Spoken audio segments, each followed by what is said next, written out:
miên prap thả miên ọt prap thả ọt ọt men ọt miên hay prap thả miên tê ní cứ chia chấm ca sao mau thủ ren đọc bọn nè cừu tại miên một phê thá chấm ca thủ ren sụp phi sầm lột rứ chấm ca thủ ren sụp phi skin care Cambodia ở trên năm ní cứ miên sao mau lụa tây bong ônដោយសារតែក្តៅពេកចឹងហើយសាម៉ៅអ្នកគ្រូនឹងគឺជ្រុះផ្លែជ្រុះក្តាប់អស់លីងចឹងហើយមានតាទុរេនហើយទុរេនឆ្នាំនេះ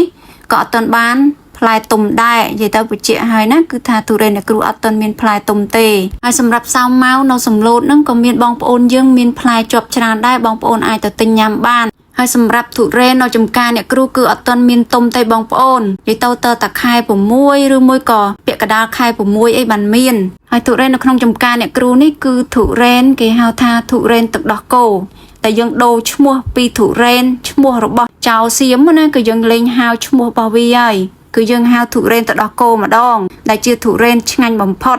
ដែលមាននៅក្នុងចំការរបស់អ្នកគ្រូផ្ទាល់និយាយទៅគឺរបស់គេផ្សេងគឺអ្នកគ្រូមិនមានទេអ្នកគ្រូមានតែដំណាំផ្លែឈើដែលមាននៅក្នុងចំការអ្នកគ្រូបច្ចៈហើយបច្ចៈទៀតអ្នកគ្រូមិនមែនអាជីវកម្មខាងលក់ទុរេនសាម៉ៅអីទេប៉ុន្តែអានេះអ្នកគ្រូដាំសម្រាប់ហូបខ្លួនឯងហើយហូបអត់អស់ចឹងហើយអ្នកគ្រូលក់ចែកជូនបងប្អូនដែលចង់ហូបទុរេនខ្មែរពិតដែលមិន fake ដែលជាទុរេនខ្មែរពិត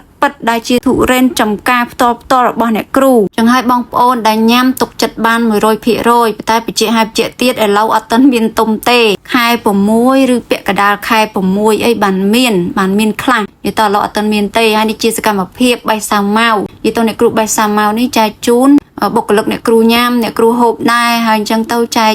មិត្តភ័ក្តិជិតស្និទ្ធអីអ្នកគ្រូញ៉ាំអញ្ចឹងទៅ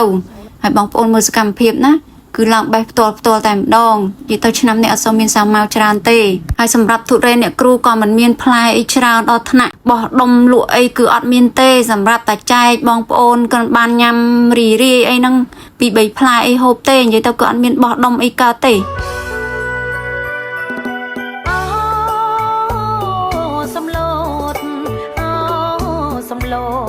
សំឡាញ់ចិត្តអូនបងអើយកំឡើយស្រពនរំលែងនឹងអូនស្ងួនកំពូលស្នេហ៍